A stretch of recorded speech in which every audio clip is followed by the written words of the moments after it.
So when I read the script, I called my agent and said, whatever. Wow. It didn't really matter to me. And then he said, no, they want you to play Red. The Shawshank Redemption is loved by millions. But did you know it almost failed at the box office? This story of hope and friendship quietly became one of the greatest films ever. But there's so much that fans still don't know. Today, we're diving into the real-life stories from the cast and crew that changed how people see Andy and Red's journey.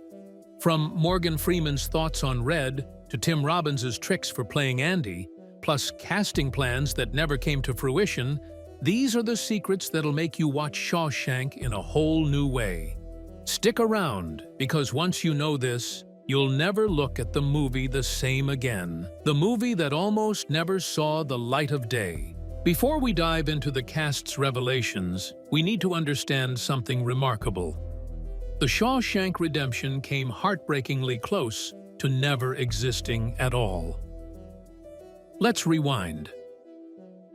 It all started in the late 1980s when an ambitious screenwriter named Frank Darabont approached horror legend Stephen King with a proposal.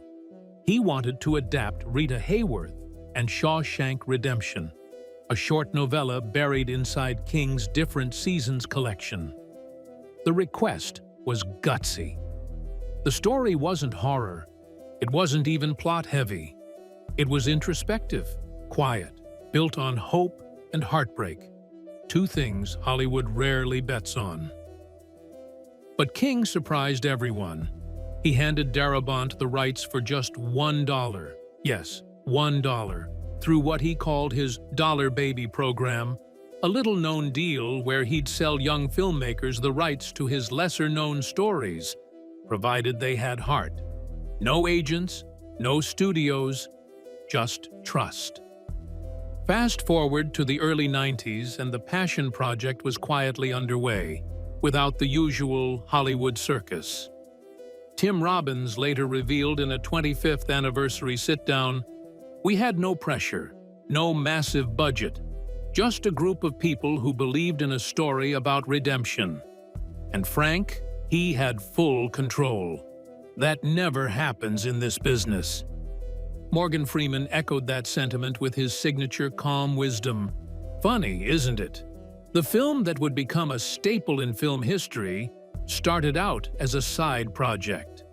And studios weren't exactly rolling out the red carpet either.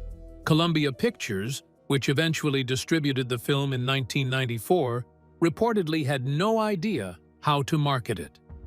A prison movie without action, with a strange title referencing a pin-up girl and a fictional town? It confused execs. Yet somehow, this quiet little film went on to become the #1 movie on IMDb for years, gathering a cult following that crossed generations. But this strange little underdog story was just getting warmed up. Because the next twist? The prison wasn't just a set. It was real. And it haunted the cast in ways you'd never expect. The prison that made Shawshank. You can't fake what the Shawshank cast experienced because the prison wasn't a prop. It was real. Filming took place inside the Ohio State Reformatory in Mansfield, Ohio, a monstrous Gothic fortress decommissioned in 1990 after decades of abuse and overcrowding. Just 4 years later, Frank Darabont's crew stepped into its decaying halls. Clancy Brown, who played the sadistic Captain Hadley, didn't need to dig deep to find menace. Walking through those gates, it was like the place swallowed you. The misery was still in the walls. Tim Robbins, who played Andy, went a step further. He'd sit alone in a 6 by 8 foot cell between takes, letting the silence crush in. "It triggered something in your brain," he said in a 2019 interview. "You didn't have to pretend. The panic was real." And get this, many of the extras weren't actors at all. They were former inmates of that very prison. Darabont brought them back to fill the yard, the cafeteria, the shadows. Their haunted glances weren't rehearsed. They were remembering. To match that realism, the production team painstakingly aged the prison walls, cleaner and newer for flashbacks, dreamier for later years. Subtle, powerful, most viewers never even noticed. Morgan Freeman once said, "When you're filming in a place that real, it stops being make-believe. You're not acting, you're surviving. And just when you think the location was the most intense part, then you'd need to hear what the actors revealed about the secret lives they created for their characters. These characters had secrets, even you didn't catch them. Here's something most fans never knew. The characters in the Shawshank Redemption had entire secret lives, crafted not by the writers, but by the actors themselves. Morgan Freeman didn't just play Red, he built him from the ground up. In Freeman's mind, Red had been a numbers runner in the black community during the late 1930s. A man of influence who lost everything. That's why he was so good at getting things inside, Freeman explained. He was always a fixer. He knew how to move in silence. And when he first sees Andy, Red instantly recognizes that same downfall in him. Another man who had once held power and prestige, now reduced to concrete and steel. But Tim Robbins took it even further. He didn't just invent a backstory. He created two Andys. There was the Andy everyone saw, controlled, stiff, Robbins said. And then there was the real Andy, who dug through walls and played opera for the entire prison. This duality shaped his every move, rigid in public, relaxed and alive when alone. You don't consciously notice the shift, but you feel it. Then there's James Whitmore, who gave Brooks Hatlin a soul. Inspired by his own father's depression, Whitmore added scenes like the bird-feeding moment, something his dad did after losing his wife. That subtle, almost wordless moment, it wasn't acting, it was a memory. Every actor brought pieces of themselves to Shawshank, and that's why the characters still feel so real. What if Tom Cruise were Shawshank's Andy? Believe it or not, the Shawshank Redemption nearly had a very different Andy Dufresne, Tom Cruise. The superstar himself showed up to table reads, rehearsing lines alongside the cast. But here's the catch. Cruise wasn't fully sold on the project. Why? Frank Darabont was a rookie director at the time, fresh off his debut and relatively unknown in Hollywood. Cruise worried that working under such an inexperienced director might stall his career. There was hesitation, doubts about whether Darabont could pull off this complex, slow-burn story that demanded nuance over flashy action. That hesitation opened the door for Tim Robbins, who wasn't a household name then, but brought exactly the quiet intensity the role needed. It's wild to imagine how different the film might have felt with Cruise's charismatic, high-energy presence instead of Robbins's reserved, subtle performance. Robbins later said he felt lucky that the role found him because it was a perfect fit for the movie's tone. So, next time you watch Andy's slow, deliberate walk through Shawshank, remember, it almost had Tom Cruise's sprint. Brad Pitt's dropout and the unknown actor who took over. Another surprising twist behind the scenes involved Tommy, the young inmate whose testimony changes everything. Originally, a very young Brad Pitt was cast for the role. At that time, Pitt was still climbing the ladder in Hollywood, just starting to catch attention. But then Thelma and Louise exploded onto the scene, catapulting Pitt into instant stardom. Suddenly, he wasn't a struggling newcomer anymore. He had bigger opportunities knocking. Choosing to ride this wave, Pitt dropped out of Shawshank to pursue those new offers.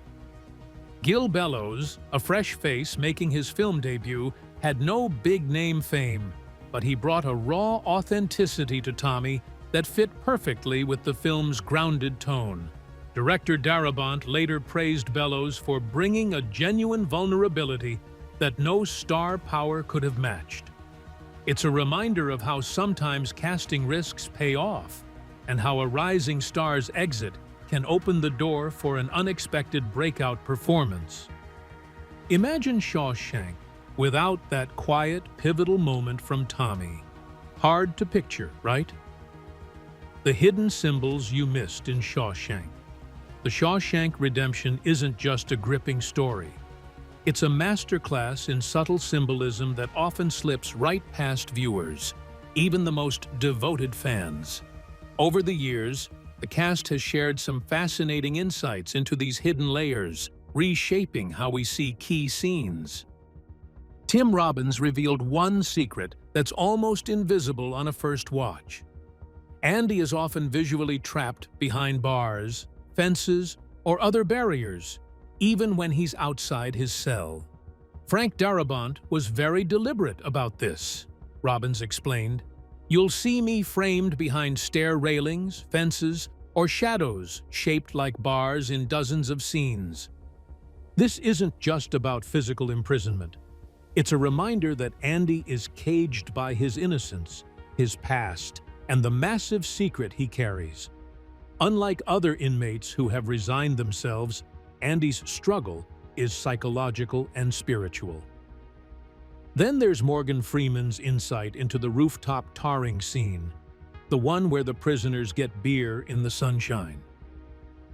Most people see it as just a rare moment of freedom, Freeman said. But it's much more. It's when Andy begins to earn the guards' trust by handling their finances. He's planting the seeds of his alternate identity, the prison's financial wizard, which will later be crucial to his escape plan. That rooftop? It's the literal and metaphorical high ground where Andy starts building his freedom. Even the film's most famous line, Red's "Get busy living or get busy dying," holds deeper meaning. Clancy Brown shared that Darabont had this phrase written on the production office wall before filming. It's the heartbeat of the story.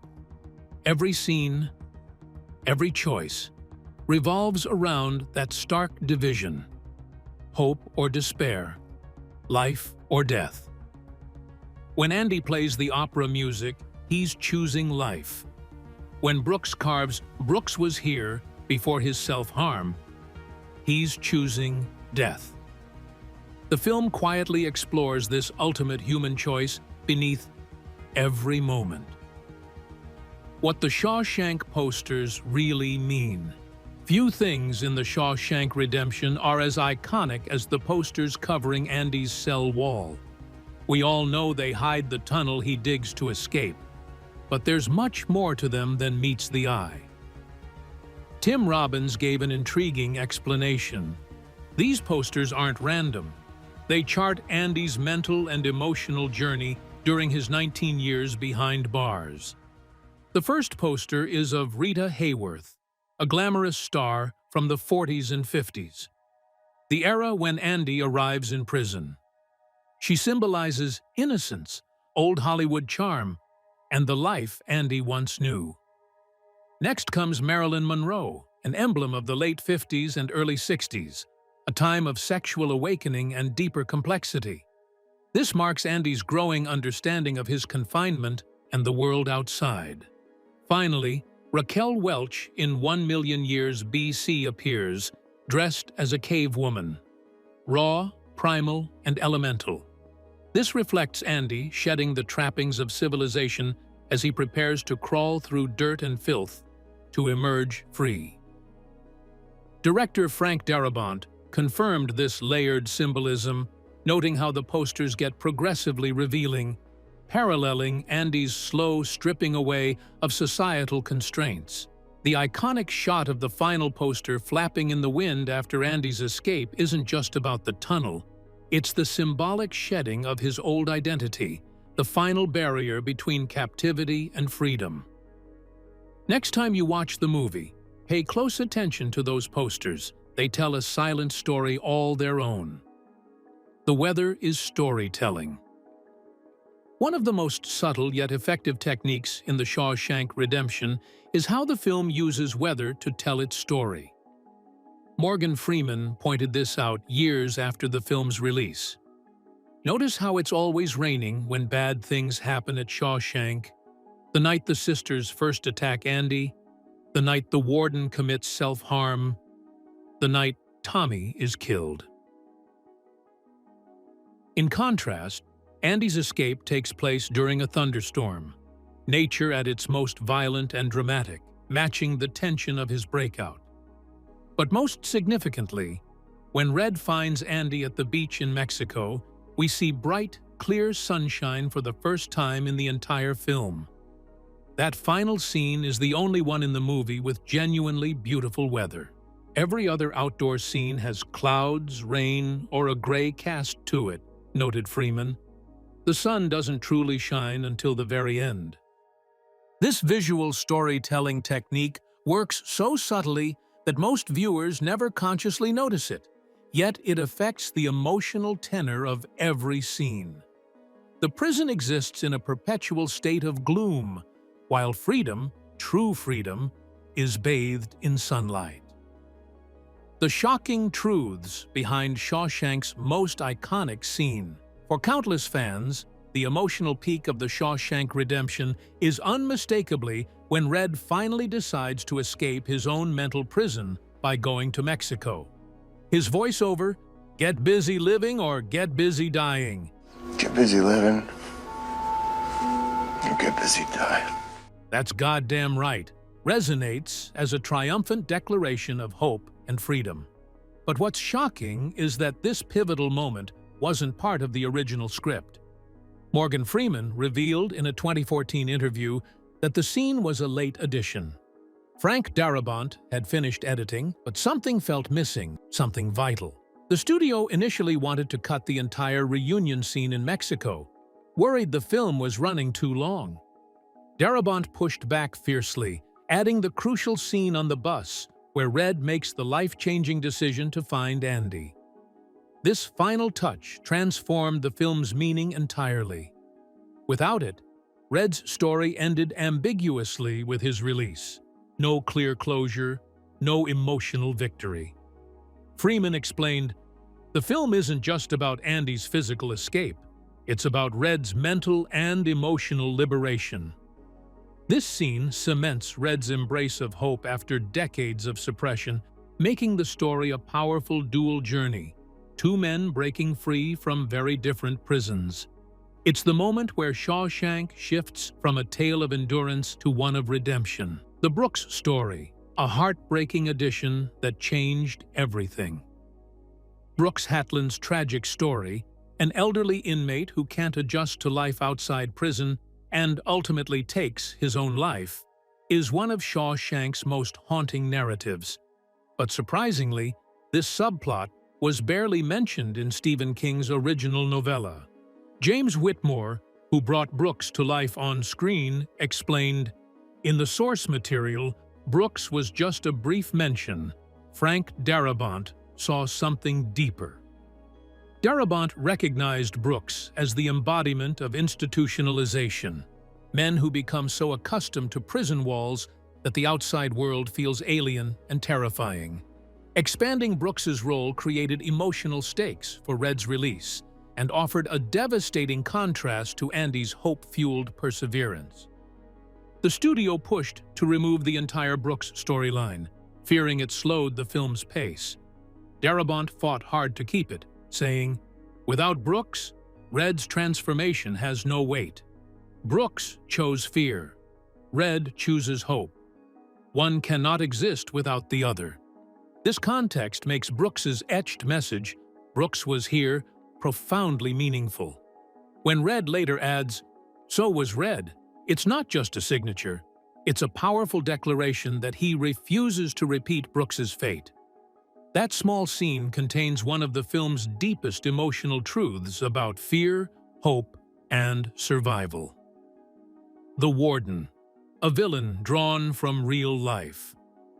Bob Gunton's chilling portrayal of Warden Norton wasn't just a Hollywood invention. It was inspired by a real prison official from the mid-20th century who was convicted for exploiting inmates to renovate his personal home. Gunton shared that Frank Darabont gave him old newspaper clippings to study. This man was a master of hypocrisy, publicly a moral, God-fearing Christian, yet privately abusing prisoners and embezzling money.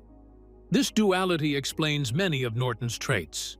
The Bible verses he quotes while ruthlessly enforcing his will, his obsession with appearances hiding a corrupt and cruel core. Understanding this real-world basis deepens the impact of the warden's dramatic self-harm scene. When police arrive to arrest him, his breakdown isn't just fear of prison, it's the shattering of his carefully constructed self-image as a righteous man. Gunton explained, he couldn't handle losing the power and respect he falsely believed were his due. That destruction was unbearable. Knowing that the corrupt, Bible-quoting warden is rooted in true history makes the character's cruelty feel all the more chilling and painfully believable. It's a haunting reminder of the dark realities lurking behind prison walls. The redemption in Shawshank, not what you think. While most viewers assume the redemption in the film's title refers to Andy's eventual escape and vindication, the cast has revealed a much more nuanced interpretation.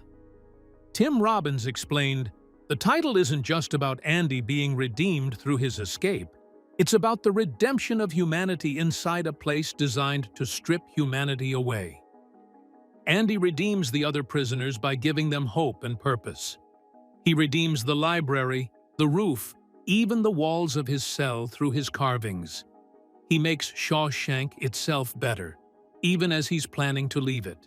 This understanding transforms the film from a simple escape story into something far more profound.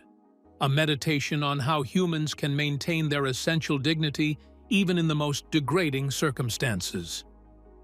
Morgan Freeman added his own interpretation. Red finds redemption not just by leaving Shawshank, but by finally telling the truth to himself and to the parole board. When he says he doesn't give a damn about their judgment of him, that's his redemption. He's finally authentic, after decades of saying what he thought they wanted to hear. This layered understanding of redemption helps explain why the film has resonated so deeply with audiences.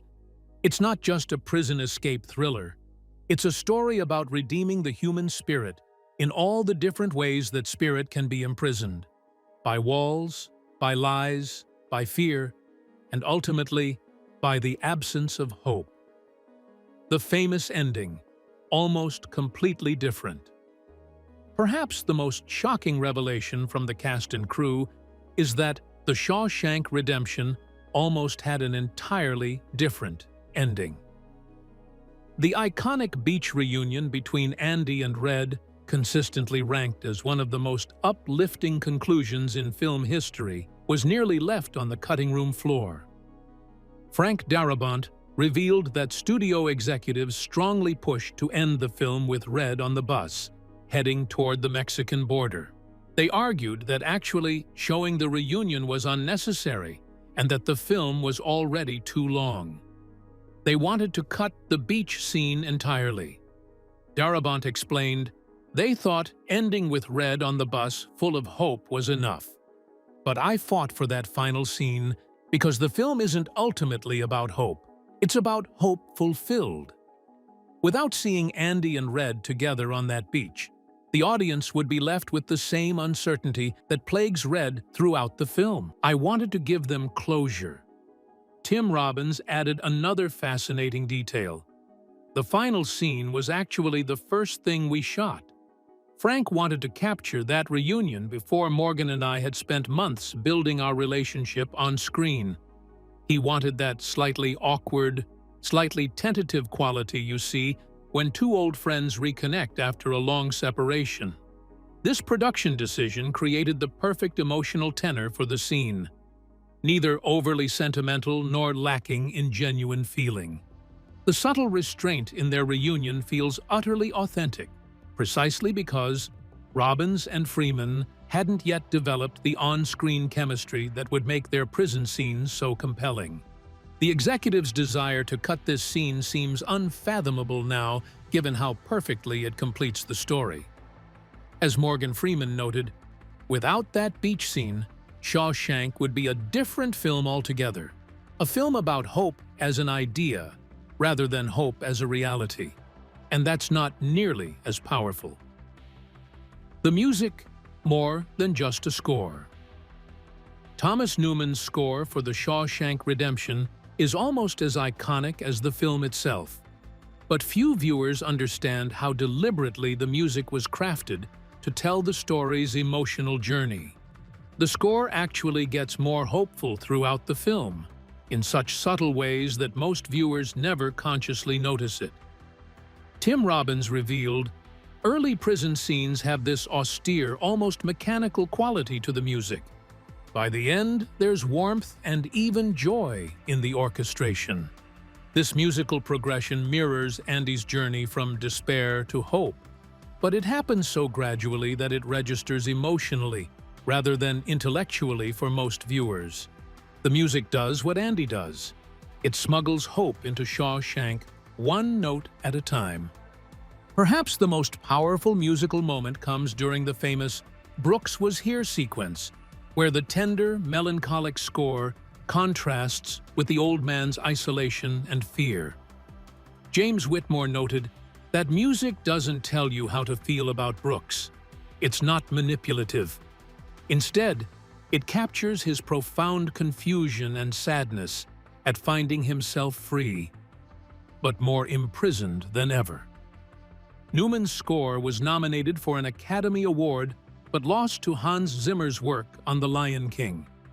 Many film scholars consider this one of the Oscars' most significant oversights, as Newman's subtle, emotionally complex composition stood the test of time as one of cinema's most effective scores. From box office flop to timeless classic, Shawshank's unlikely rise. When The Shawshank Redemption premiered in 1994, it faced stiff competition from cinematic giants like Pulp Fiction and Forrest Gump. Its box office run was underwhelming, pulling in just $16 million domestically, well short of its $25 million production budget. By Hollywood standards, it was a flop, barely making a ripple in theaters. But as Morgan Freeman explained, the film's real triumph came later.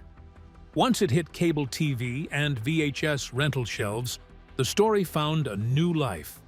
TNT played it repeatedly, and people didn't just watch it once, they returned, time and again. It became comfort food for the soul. This word-of-mouth momentum snowballed. Throughout the late 1990s, the film's popularity soared, turning video rental revenue into profits. It earned 7 Academy Award nominations and even saw a theatrical re-release. Combined with international earnings, Shawshank eventually grossed over $73 million worldwide. Tim Robbins reflected on the irony. A film about patience and perseverance itself needed patience from the studio and the audience to be recognized. The movie's rise mirrored Andy Dufresne's own slow, deliberate path to freedom. Just like Andy's decades spent tunneling with a rock hammer, Shawshank dug into the public's heart, one viewing at a time. By 2019, it consistently ranked near the top of IMDb's greatest films list, surpassing legendary classics like The Godfather and Citizen Kane. What began as a commercial disappointment evolved into a cornerstone of American culture, far beyond box office numbers. The Mansfield Prison today. Long after the credits rolled, the Ohio State Reformatory, the real-life prison where Shawshank was filmed, went through a remarkable transformation. Once a crumbling symbol of harsh incarceration, it is now a bustling tourist destination, attracting more than 100,000 visitors annually. Tim Robbins marveled, "It's astonishing that a prison once infamous for brutal conditions is now preserved because of a story celebrating human resilience. Tourists walk the exact corridors where Andy and Red's saga unfolded. They stand in Andy's cell, trace the route of the tunnel he used to escape, a Hollywood construction now permanently built, and soak in the haunting atmosphere. The prison's grim past has been almost completely eclipsed by its cinematic legacy. Mansfield and the surrounding Ohio region embraced this newfound identity, creating a Shawshank trail that highlights over a dozen filming spots, from the imposing cell blocks to the iconic oak tree where Red finds redemption. This influx of visitors has sparked a significant economic revival. Tourism revenue has breathed new life into an area once battered by industrial decline and job losses. Local businesses, museums, and guided tours have flourished, turning a once-forgotten site into a vibrant cultural hub. This journey, from a place designed to crush hope to a destination celebrating it, adds another powerful chapter to Shawshank's story. Mansfield Prison's redemption is real, tangible, and ongoing, much like the film's enduring message of human spirit triumphing over adversity. Why this story still holds our hearts after 30 years. As the Shawshank Redemption quietly approaches its 30th anniversary, one question looms large. Why does this film continue to grip audiences so powerfully, even as many once celebrated movies fade into obscurity? What is it about this story that refuses to loosen its hold on hearts around the world? Morgan Freeman, whose voice has become synonymous with the film's soul, offers a deeply insightful answer. "Shawshank speaks to something universal," he said in an interview. "It touches the part of us all that feels trapped by circumstances beyond our control, by past mistakes, by regrets that linger. And yet, it holds out a promise. With enough patience and hope, we can find a way to break free from those prisons we build around ourselves." This idea, hope as a fragile yet vital lifeline, resonates through the film's every frame. Tim Robbins, who played Andy Dufresne, elaborated on this complex theme. The film doesn't lecture or preach. It doesn't say, "Hope is important." It shows us through Andy's journey just how difficult hope really is to sustain. Red's famous line about hope being a dangerous thing captures that perfectly. It's not just inspiring, it's terrifying. Because when you hope, you risk disappointment, failure, even despair. This nuanced portrayal elevates Shawshank beyond the realm of simple inspirational tales. It honestly reflects the human condition, the tension between despair and resilience, fear and courage. The story acknowledges that hope isn't an easy refuge. It's both a salvation and a risk, and that makes it deeply authentic. Director Frank Darabont summed up the film's enduring appeal with clarity. "Shawshank is about the things no one can take away from us. Our essential humanity, our ability to form genuine bonds of friendship, and our capacity to find meaning even in the bleakest moments." In an age where much of commercial entertainment is quickly consumed and forgotten, Shawshank endures because it feels timeless. Like Andy Dufresne himself, the film's greatness wasn't instantly apparent. It revealed itself slowly and patiently, one viewer at a time, quietly tunneling its way into the collective consciousness. This film reminds us why we fall in love with movies in the first place, not just for distraction or amusement, but because they can reflect our deepest struggles and highest aspirations. The craftsmanship behind this masterpiece is just as remarkable as its message. Through the eyes of the cast and crew, we learn how every detail, from the authentic Ohio prison location to the carefully developed character arcs, from the subtle yet powerful musical progression to the symbolic use of weather and visual motifs, was deliberately designed. Yet, it never feels forced or artificial. Instead, it feels like something uncovered rather than created, as if Darabont and his team simply revealed a hidden truth dressed as fiction. Perhaps this is why The Shawshank Redemption still holds such power nearly 3 decades later. It doesn't feel like a movie. It feels like truth. And as Andy tells Red in that unforgettable final scene, remember, hope is a good thing, maybe the best of things, and no good thing ever dies. Don't forget to like this video and subscribe to our channel for more deep dives into cinema's greatest treasures. Hit the notification bell so you never miss our uploads, and leave a comment below telling us what you think is the most powerful moment in The Shawshank Redemption.